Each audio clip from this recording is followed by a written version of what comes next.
Всем привет! В этом видео я расскажу о 5 главных правилах ловли на безмотылку. Разберем их по порядку, а в конце добавлю пару мыслей и от себя. Дело в том, что до этого я всегда ловил на мормышку с мотылем, и в этом у меня есть определенный опыт. Но все чаще мне стали попадаться отчеты рыбаков, которые успешно ловят на безмотылке, и уловы у них, прям скажем, ничуть не меньше, чем у остальных. Меня это заинтриговало. Неужели можно ловить на голое железо и провоцировать рыбу на поклевку так же успешно, как на мотыля, который является для нее естественным кормом? Звучало сомнительно, но глядя на результаты опытных рыбаков, вопросительный знак в моей голове постепенно сменился на восклицательный, и я решил попробовать половить на безнасадку и посмотреть, что из этого выйдет. Но для начала нужно было получить немного теории. Я посмотрел некоторую информацию в интернете, а также спросил совета в рыболовных чатах и выделил для себя 5 основных правил, которые должны помочь мне, как начинающему, увеличить улов или хотя бы просто поймать хоть какую-то рыбу. Подчеркну, это не я их придумал.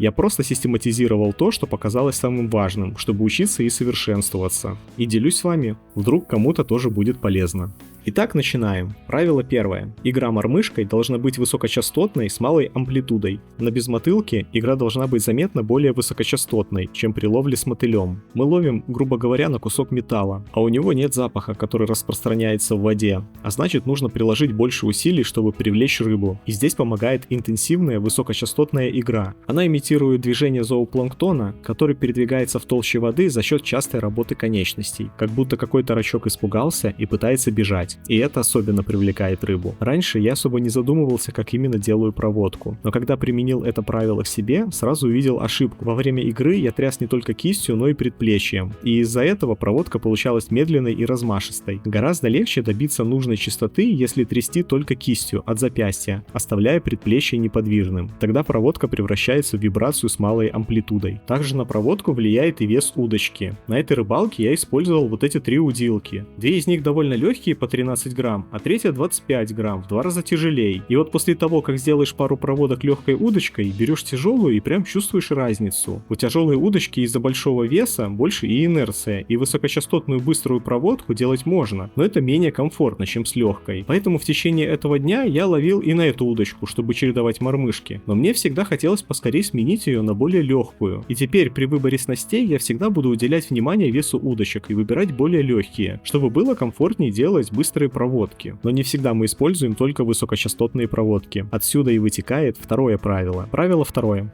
Постоянная смена проводок. Высокочастотная проводка — это база, с которой стоит начинать на каждой лунке. Такой вывод напрашивается сам, если посмотреть на конструкцию без мотылки. Например, у гвозди шарика сам шарик перемещается по изгибу крючка, создавая дополнительные колебания, и чем выше частота, тем активнее он работает. Но если рыба не отреагировала на частые колебания, проводку нужно менять. Пробуем другую частоту, скорость подъема, добавляем паузы, не забываем про игру на опускании. Вариативность — наш главный помощник, вдруг получится попасть в настроение рыбы. И здесь мы подходим к третьему правилу. Правило 3. Смена без мотылок. И тут я имею в виду не подгонку веса мормышки под глубину, это само собой разумеется. Речь именно о смене цвета и формы. Если рыба ловится, ничего не трогаем, просто ловим. Но если клёва нет, то смена без мотылки становится дополнительным инструментом в нашем арсенале, который мы можем использовать в дополнение ко всем предыдущим, чтобы попасть в настроение рыбы. В разных условиях освещения и прозрачности воды рыба видит приманку по-разному. И меняя цвет, мы подбираем визуальный ключ к ее восприятию. А меняя форму, влияем на внешний вид и характер колебаний. Сегодня я использовал 3 разные безмотылки. Кстати, пока изучал тему, решил сделать одну своими руками. Вот этого муравья с сырным кубиком, на которого поймал окуня, я спаял из вольфрамовых бусин с маркетплейса. Как вам? По-моему, неплохо вышло. По крайней мере, он сегодня принес мне рыбу, значит, имеет право на жизнь. Остальные безмотылки купил в магазине по совету продавца. Лучше всего показал себя гвоздишарик золотого цвета. На него я поймал 6 ершей. Понимаю, что ерш — это как бы брак по улову, но сегодня я рад и такой рыбе. Ведь поймал я ее без мотыля, а значит, начало положено. Буду и дальше развиваться в этом направлении. И если у вас есть советы, не стесняйтесь, пишите в комментариях, буду очень рад почитать. А если вы на канале впервые и видео понравилось, ставьте лайк и подписывайтесь, впереди еще много интересного. А мы идем дальше. Правило 4. Активный поиск рыбы. Если на лунке нет поклевок в течение 5-7 минут, то нет смысла ждать. Сверлим новые лунки и проверяем их. Так мы повышаем шансы найти активную рыбу прямо под ногами. К тому же со сменой лунки меняются и условия, такие как глубина, течение и освещенность. И если проводка и мормышка не сработали в одном месте, они вполне могут сработать в другом. Таким образом, меняя лунки, мы повышаем шансы найти активную рыбу, которая заинтересуется нашей приманкой. Правило 5. Не брать мотыля на рыбалку. Для меня это оказалось очень важным. Клев сегодня, как вы уже поняли, был никакой. Во многом из-за отсутствия опыта в безмотылке. Но я успел пообщаться с другими рыбаками, и все отмечали, что рыба не берет. Весь день я видел, как люди собираются и уходят. И так как я привык ловить на мотыля, меня всю рыбалку не отпускал вопрос: а получил бы я поклевку на этой лунке, если бы подсадил мотыля? Этот вопрос висел в голове на каждой лунке. И будь у меня мотыль с собой, я бы точно его подсадил. И на этом моя безмотыльная практика закончилась бы, так и не начавшись. Но мотыля не было. Пришлось концентрироваться только на безмотылке, применять эти правила и набирать собственный опыт. И я рад, что так вышло. Итак, мой отзыв о рыбалке на безмотылку.